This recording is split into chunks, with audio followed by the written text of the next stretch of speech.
और ना कभी लड़ाई हुआ ना कभी झगड़ा हुआ। ये पहली बार खाम खा का बना दिया ने। कोई हमारे यहाँ अब भी कोई पैसा ही नहीं है। हाँ। हमें उनसे कोई एलर्जी नहीं है। हम उनके पास बैठ रहे हैं, हमारे पास बैठ रहे हैं। हाँ। ये जो बाहर के लोग आ रही है पार्टी, ये ने भड़का दिया है। लेकिन बीजेपी के लोगों ने इसको बहुत बड़ा विवाद बना दिया, जबकि गाँव में किसी मुस्लिम ने हिंदू समुदाय से ये नहीं कहा कि आप घर छोड़ दीजिए। अच्छा। अगर उन्हें घर छोड़ने की बात कही तो हमें इसका बहुत दुख हुआ, क्योंकि हम उनसे मोहब्बत करते हैं बहुत ज़्यादा।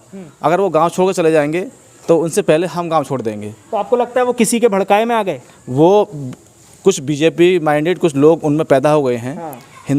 जाटव समाज में। हाँ। और कुछ एक दो लोग टप्पल के हैं, उन लोगों ने उनको भड़का दिया है कि आप इस तरह से एक प्लान करिए कि हम गांव छोड़कर जा रहे हैं, ताकि ये मामला मीडिया में हाईलाइट हो और बीजेपी के लिए एक मुद्दा मिल जाए।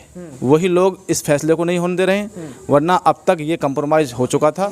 और जैसा वो कह रहे हैं कि हिंदू लोगों को परेशान करा जा रहा है, हिंदू लोगों को मुसलमान परेशान कर ही नहीं सकते, क्योंकि यहाँ हमारा तो तमाम क्षेत्र जो है जाट बाहुल्य क्षेत्र है और कोई ऐसी परेशानी नहीं, और ना वो पलायन करना जा रहे हैं। एक हमारे पूर्व प्रधान हैं प्रवीण पांचाल जी, उनकी ये सब साजिश है, उन पे हाथ रखा हुआ है बीजेपी के कुछ आदमियों का। वो आदमी उन पे हाथ रख रहे हैं, प्रवीण पांचाल जी उन पे रख रहे हैं। फिर कुछ लोग हमारे गाँव के जो बीजेपी में शामिल हो गए हैं, हालांकि वो उम्मीद है हमें कि वो अगर उनसे दलित और मुस्लिम मिलकर कहेंगे तो वो जाएंगे ना, लेकिन फिर भी फिलहाल तो आग में घी डालने का काम हो ही रहा है, और वो सब लोग उनकी बहकावे में आके ये सब ऐसा कुछ कर रहे हैं। आपकी कंप्रोमाइज़ अब हो गया था, तो जो लोग इस फसाद को बढ़ाना चाह रहे थे, उन लोगों को जब पता चला कि हमें तो फ़ायदा मिल नहीं पाया जो हम चाह रहे थे, ये लोग तो जैसे पहले रहते थे उस तरह से फिर रहेंगे, इसलिए उन्होंने फिर इनको ऐसा षड्यंत्र रचा जिससे ये वारदात बड़ी बने। उन्होंने ये पलायन का नाम लिखवाया कि आप अपने घरों पे ये लिखिए कि हमको मुसलमान परेशान कर रहे हैं और हम घर छोड़कर जा रहे हैं। ये बिल्कुल झूठ थी, सरासर गलत था। ये उन्हीं बीजेपी माइंडेड लोगों का पूरा प्री प्लान था।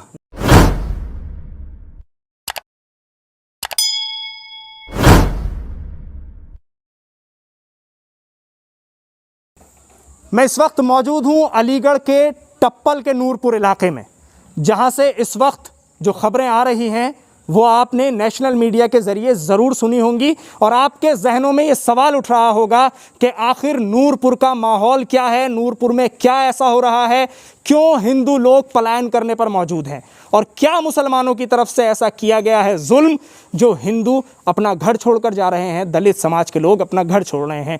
तो यही हकीकत और ग्राउंड रिपोर्ट दिखाने के लिए मैं उसी इलाके में पहुंच गया हूं, नूरपुर में, कि जहां का ये पूरा मामला है। यहां मेरे साथ इस वक्त मुस्लिम समाज के वो सभी लोग मौजूद हैं कि जो उस वक्त मौके पर थे, और मस्जिद में जो अजान हो रही थी और बारात वहाँ से निकल रही थी, वहाँ जो कुछ हुआ इन सभी लोगों ने देखा।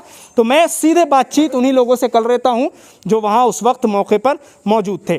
आपसे सबसे पहले जानना चाहूँगा कि वहाँ क्या हुआ था और ये पूरा मामला आखिर क्या है? कुछ नहीं है साहब, वो जो बारात आ रही थी वहाँ डीजे से बस इतनी बारात हुई थी कि नौका भाई इस डीजे को बंद कर ले 5 मिनट के लिए या 10 कदम आगे बढ़ा ले। तो वो लोगों ने, उस डीजे वाले ने तो कह दी ठीक है साहब जी।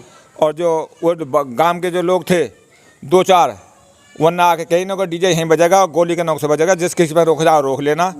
और वे जो का बेचारे वो तो उतर गया, जो गांव वाले लोग वो चढ़ गया डलावे के लिए, और वहाँ कोई वारदात नहीं हुई, न किसी ने डीजे फोड़ा और ना किसी ने उसको मुसंग मार पीटी। एक फोटो भी नहीं लगा था उसके साथ में, और वे बेचारे नहीं लगा साहब चले आए। जो कोई पैसा नहीं थी तो खामे खा की ये जो बाहर के लोग आ रहे थे इन्हें ड्रामा बनाया है। अच्छा, ये मुझे बताइए आप और वो समाज जिस पर ये कहा जा रहा है कि आप लोगों की तरफ से ये जुल्म हो रहा है कि आप ऐसा बुरा हाल उनका कर रहे हैं कि बारात भी नहीं चढ़ाने दे रहे, कितने सालों से आप लोग एक साथ रह रहे हैं यहाँ? साहब बहुत दिनों से होगा, काफ़ी दिन होगा। मैं तो उम्र भी 60 साल की हो गई। हमने तो प्यार ही देखा था गांव में, कोई ऐसी परेशानी नहीं देखी थी। मतलब बचपन भी साथ ही गुजरा है सबका? एक जगह रहे हैं, एक जगह सह रहे हैं, एक जगह हमारे खेत के आ रहे हैं। कोई ऐसी मोहब्बत वाली बड़ी मोहब्बत है इस गांव में, और ना कभी लड़ाई हुआ ना कभी झगड़ा हुआ। ये पहली बार खाम खा का बना दिया ने। कोई हमारे यहाँ अब भी कोई पैसा ही नहीं है। हाँ। हमें उनसे कोई एलर्जी नहीं है। हम उनके पास बैठ रहे हैं, हमारे पास बैठ रहे हैं। हाँ। ये जो बाहर के लोग आ रही है पार्टी, ये ने भड़का दिया है। ठीक है, ये बताइए कि ये जो पूरा मामला इतना गर्म हो गया, और ये कहा जा रहा है नेशनल मीडिया की तरफ से, बहुत सारे चैनल ये दिखा रहे हैं कि मुसलमानों ने इतना परेशान कर दिया कि उन्होंने अपने घर बेचने की सोच ली हिंदुओं ने, अब वो चाहते नहीं रहना। ये सब क्या है? ये बिल्कुल सरासर झूठ है। और ये चैनल जो दिखा रहे हैं बिल्कुल गलत दिखा रहे हैं, क्योंकि रिपोर्ट हम लोगों की लेके जाते हैं लेकिन हम लोगों की जो हकीकत है वो दिखा नहीं पा रहे हैं, वो एक तरफा ही दिखा रहे हैं। जबकि हम उनसे रिक्वेस्ट भी करते हैं कि भाई आप हमारी बाइट ले रहे हैं और जो हकीकत है उसे प्लीज़ दिखाइए, लेकिन वो नहीं दिखा पा रहे हैं। आप लोग आए तो मैं आपको बता देता हूँ कि हमारा गाँव जब से बसा है तब से हिंदू मुस्लिम सभी भाई बड़े प्यार और प्रेम के साथ रहते हैं और एक साथ खाना पीना, खेलना कूदना, बैठना, हर चीज़ साथ में करते हैं और इतना प्रेम का माहौल हमारे गांव में रहता है। कभी कोई विवाद, कोई फसाद कभी आज तक नहीं हुआ। लेकिन ये भी कोई घटना विवाद नहीं था, लेकिन बीजेपी के लोगों ने इसको बहुत बड़ा विवाद बना दिया। जबकि गांव में किसी मुस्लिम ने हिंदू समुदाय से ये नहीं कहा कि आप घर छोड़ दीजिए। अगर उन्हें घर छोड़ने की बात कही तो हमें इसका बहुत दुख हुआ, क्योंकि हम उनसे मोहब्बत करते हैं बहुत ज़्यादा।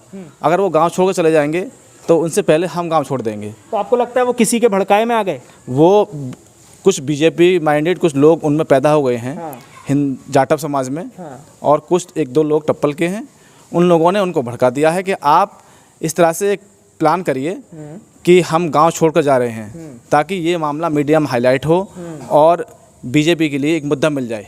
वही लोग इस फैसले को नहीं होने दे रहे हैं, वरना अब तक ये कंप्रोमाइज़ हो चुका था और हो भी गया था। लेकिन जब उनको पता लगा कि ये लोग पहले जैसे प्यार से, प्रेम से, मोहब्बत से रहते थे और ये फिर ऐसे रहेंगे, तो उन्होंने अलग करने की पूरी कोशिश की है। लेकिन इंशाल्लाह हम लोग अलग नहीं होंगे, पहले भी एक थे, आज भी एक हैं और एक ही रहेंगे। अच्छा, जैसे ये भी कहा जा रहा है और ये बातें भी सामने आ रही हैं कि हिंदू जो हैं वो आपके यहाँ सेफ़ नहीं है। ये बात सरासर झूठ है। हमारे यहाँ, मैंने पहले भी कहा था कि हमारे यहाँ सेफ ना रहने की बात कहाँ से पैदा हो गई? जब हम लोग साथ में बैठ रहे हैं, साथ में खा रहे हैं, पी रहे हैं। अभी भी? जी बिल्कुल, अभी भी साथ में हम लोग बैठ भी रहे हैं। मैं खुद मोहल्ले में उसमें गया हूँ, मेरी उन लोगों से बात भी हुई है। मेरा सम्मान, मेरा आदर सत्कार जैसे पहले करते थे वो लोग, आज भी ऐसा कर रहे हैं। और हम लोग भी उनका जितना सम्मान पहले करते थे आज भी कर रहे हैं। हम लोगों की बात भी हो रही है, मुलाकात भी हो रही है और सारी बातें हो रही हैं। लेकिन कुछ ऐसे भड़काऊ लोग जो इसमें आग लगाकर, घी डालकर जो है इसको राजनीतिक रोटियां सेकना चाहते हैं, वो इसको हवा देकर इसे बहुत बड़ा मामला बनाना चाहते हैं, लेकिन हम बनने नहीं देंगे इंशाल्लाह। अच्छा, आपको क्या लगता है कि जिस तरह ये मामला बड़ा बनाने की कोशिश की जा रही है, इसके पीछे जो ताकतें हैं वो कौन सा अपना मतलब सीधा करना चाहती? उनका मतलब यही है जी कि सन 2022 का इलेक्शन आ रहा है और वो इलेक्शन में ऐसे फूट डाल और राज करो वाला काम कर रहे हैं। और नहीं, हमारे दलित और हम सब एक साथ पढ़े हैं, एक साथ खेले हैं, एक साथ बड़े हुए हैं। रहना सहना हमारा अब भी है और रहेगा भी। और जैसा वो कह रहे हैं कि हिंदू लोगों को परेशान करा जा रहा है, हिंदू लोगों को मुसलमान परेशान कर ही नहीं सकते, क्योंकि यहाँ हमारा तो तमाम क्षेत्र जो है जाट बाहुल्य क्षेत्र है और कोई ऐसी परेशानी नहीं और ना वो पलायन करना जा रहे हैं। एक हमारे पूर्व प्रधान हैं प्रवीण पांचाल जी, उनकी ये सब साजिश है। उन पे हाथ रखा हुआ है बीजेपी के कुछ आदमियों का, वो आदमी उन पे हाथ रख रहे हैं, प्रवीण पांचाल जी उन पे रख रहे हैं। फिर कुछ लोग हमारे गांव के जो बीजेपी में शामिल हो गए हैं, हालांकि वो उम्मीद है हमें कि वो अगर उनसे दलित और मुस्लिम मिलकर कहेंगे तो वो जाएंगे ना, लेकिन फिर भी फिलहाल तो आग में घी डालने का काम हो ही रहा है और वो सब लोग उनकी बहकावे में आके ये सब ऐसा कुछ कर रहे हैं। आपकी तरफ से कोई मारपीट उस दिन नहीं हुई? न ऐसी मारपीट नहीं हुई थी, जैसे जितना इतना फसाद बना दिया उन लोगों ने, आग में घी डालने का काम कर दिया। जैसे आग जलती हुई आग में घी डाल दें तो और तेज हो जाती है, लेकिन इतना नहीं था। हम तो आपस में बैठ के पहले भी शांत कर लिया, एक दो झगड़े अगर छोटे मोटे हुए भी हैं तो। अच्छा, ये बताइए, कोई पहली बारात थी जो उस मस्जिद के बाहर से निकल रही थी, पास से निकल रही थी, या बारातें निकलती रही हैं? निकलती रही हैं, पहले से भी निकलती रही। कोई पहले भी शादी थोड़ी उड़ी हुई है जाट समाज में, जब 500 साल 550 साल हमारे गाँव को बसे हुए हो गए, जब से ही दलित समाज भी और मुस्लिम समाज भी दोनों समाज एक साथ रहते हैं। और क्या कोई यही बारात थोड़ी आई है पहली? और वो बारातें बहुत आ गई, हम लोग उनके शामिल होते हैं, वो हमारे यहाँ शामिल होते हैं, कोई ऐसी बात नहीं है। लेकिन ये तो बाहर की पार्टियों ने ये सब बीज बनाया है और वो लोग उनके बहकावे में आ गए। बाहर की ये बीजेपी वगैरह पार्टी जो है, ये हमारे सांसद जी आ गए, वो बड़ी अच्छी बात कह गए, उनसे उनके और कंधे पे हाथ रख दिया। उन्होंने समझे कि अब तो तुम ही सांसद बन गए, उनकी बहकावे में आके ये सब कुछ बोल दिया उन्होंने। तो इन लोगों का जो कहना है उसके हिसाब से अभी तक जो बात सामने आ रही है वो ये है कि हज़ारों बारातें ऐसी होंगी जो उस मस्जिद के बाहर से और जितनी मस्जिदें यहाँ हैं उन मस्जिदों के आसपास से निकल चुकी हैं, लेकिन इस तरह का कोई मामला अभी तक सामने नहीं आया था। गौर इस बात पर कीजिए कि चुनाव उत्तर प्रदेश में आने वाला है, बहुत करीब है। शायद उस पूरे मामले को बनाने के लिए और एक नफ़रत की राजनीति को आगे बढ़ाने के लिए ये तमाम कोशिशें की जा रही हैं, ये भी बात निकल कर सामने आई है। आपसे जानना चाहूँगा, उस वक्त मौके पर मौजूद थे आप, मुझे ये बताइए कि जब अज़ान हुई है और बारात वहाँ से निकल रही थी। क्या आप लोगों ने उन्हें प्यार से समझाने की कोशिश की या लगातार वही चीज़ें जो सामने आई कि मारपीट हुई, हाथापाई हुई, हाथ तोड़ दिए गए, पैर तोड़ दिए गए, निकालने की बात कर दी गई? क्या हुआ था? जब अजान हो रही थी तो हम मस्जिद में थे। ठीक है। जब हालात बजते हुए आवाज़ सुनी तो बाहर निकल के आए। कौन से वक्त की अजान थी? ये 5 बजे शाम असर असर के वक्त की। हाँ। अच्छा। तो जब बाहर निकल के आए तो ये उधम मच रहा, हाँ। ढोल तमाचे जो पूछता, हमने कहा भाई इसको या तो बजाओ मत, ये थोड़ा सा आगे निकल के बजा लो, क्योंकि अब अजान होगी, जमात का वक्त हो गया है। तो वो मान गए बेचारे, कुछ बात ना। जब हम पीछे हट गए वो मान गए, तो फिर मतलब कुछ ऐसे असामाजिक तत्व जो गुंडा तबका के उन्हीं में से, मतलब जाटव समाज के, उनने आकर के हम ज़बरदस्ती बजाएंगे और यहीं बजाएगा और अभी बजाएगा। मैंने भाई मत बजाओ, मान जाओ।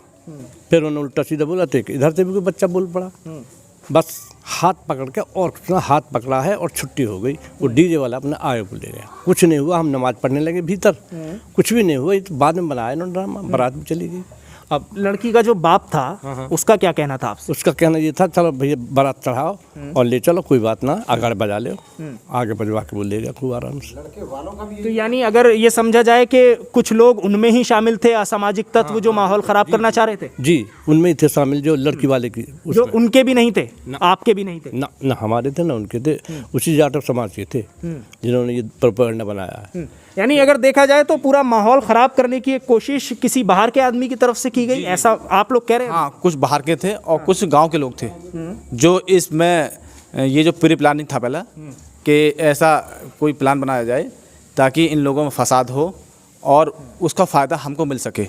इसीलिए वो पहले से प्री प्लान था कि इस बारात में झगड़ा किया जाए, और वो झगड़ा हुआ नहीं, लेकिन उन्हें उसके बावजूद भी रात में प्री प्लान करके ये रिपोर्ट कराई, FIR दर्ज कराई। लेकिन उसके बाद हम लोगों ने बैठ के बातें करी, लड़की वाले पक्ष से और मुस्लिम समुदाय ने, और यहाँ तक हुआ कि कंप्रोमाइज़ लगभग हो गया था। कंप्रोमाइज़ जब हो गया था तो जो लोग इस फसाद को बढ़ाना चाह रहे थे, उन लोगों को जब पता चला कि हमें तो फ़ायदा मिल नहीं पाया जो हम चाह रहे थे, ये लोग तो जैसे पहले रहते थे उस तरह से फिर रहेंगे, इसलिए उन्होंने फिर इनको ऐसा षड्यंत्र रचा जिससे ये वारदात बड़ी बने। उन्होंने ये पलायन का नाम लिखवाया कि आप अपने घरों पे ये लिखिए कि हमको मुसलमान परेशान कर रहे हैं और हम घर छोड़कर जा रहे हैं। ये बिल्कुल झूठ थी, सरासर गलत था। ये उन्हीं BJP माइंडेड लोगों का पूरा प्री प्लान था और किसी ने उनसे ऐसा कहा नहीं बिल्कुल भी। और हमारा ये गांव पूरा जाट बाहुल्य क्षेत्र है और हमारा गांव हिंदू मुस्लिम एकता, गंगा जमुनी तहजीब को मानता है, उसका एक संदेश देता है। तो हम लगातार इसी प्रयास में हैं कि यहाँ से एक ऐसा संदेश जाए जो पूरे हिंदुस्तान में कायम रहे और पूरा हिंदुस्तान देखे कि वो नूरपुर गांव जहाँ पहले इतना प्यार और प्रेम था, आज भी उतना ही प्यार और प्रेम है। हम उसी प्रयास में लगे हुए हैं। लेकिन वही संदेश कुछ अलग तरह से जा रहा है ना अभी तो।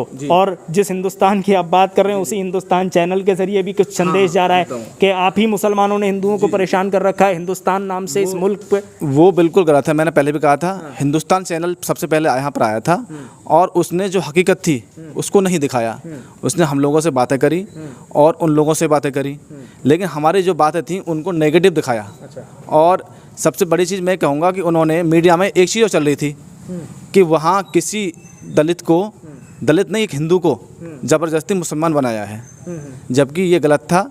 मैंने उस लड़के को खुद बुलाया मीडिया में और उस लड़के ने खुद अपने मुंह से कहा कि मुझे ना ही कोई लोभ दिया ना लालच दिया, मैं अपनी मर्ज़ी से अपनी स्वेच्छा से, मुझे इस्लाम धर्म अच्छा लगा इसलिए मैं स्वेच्छा से मुसलमान हुआ हूँ, और जबकि मुझे कोई लालच लोभ नहीं दिया गया है। लेकिन ये मीडिया ने नहीं दिखाया, ये सरासर गलत है, बिल्कुल अच्छी चीज़ों को छुपाया गया। जी। एक आखिरी सवाल मैं करना चाहूँगा, उसका जवाब मुझे दीजिए।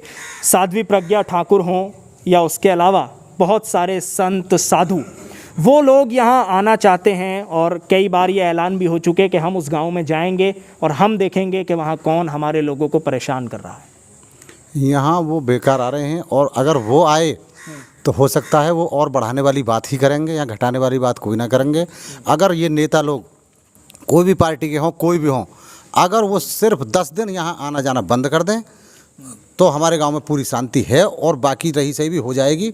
वो लोग हमारी मानने वाले हैं, हम उनकी मानने वाले हैं, और ये अगर आए तो यहाँ घी में वही पहले जैसा काम होगा, और ना आए तो अच्छा है। यहाँ पूरी शांति है, दोनों पक्ष हम सहमत है पूरी तरह से, कोई परेशानी नहीं है, और हम अपना बैठ के बात कर लेंगे जो भी कुछ बाकी रह गया। बाकी यहाँ इनके आने से तो परेशानी बढ़ सकती है, घटेगी नहीं। ठीक है, आप सभी का बहुत बहुत शुक्रिया इस पूरे मुद्दे पर INN चैनल से बात करने के लिए, अपनी बात रखने के लिए।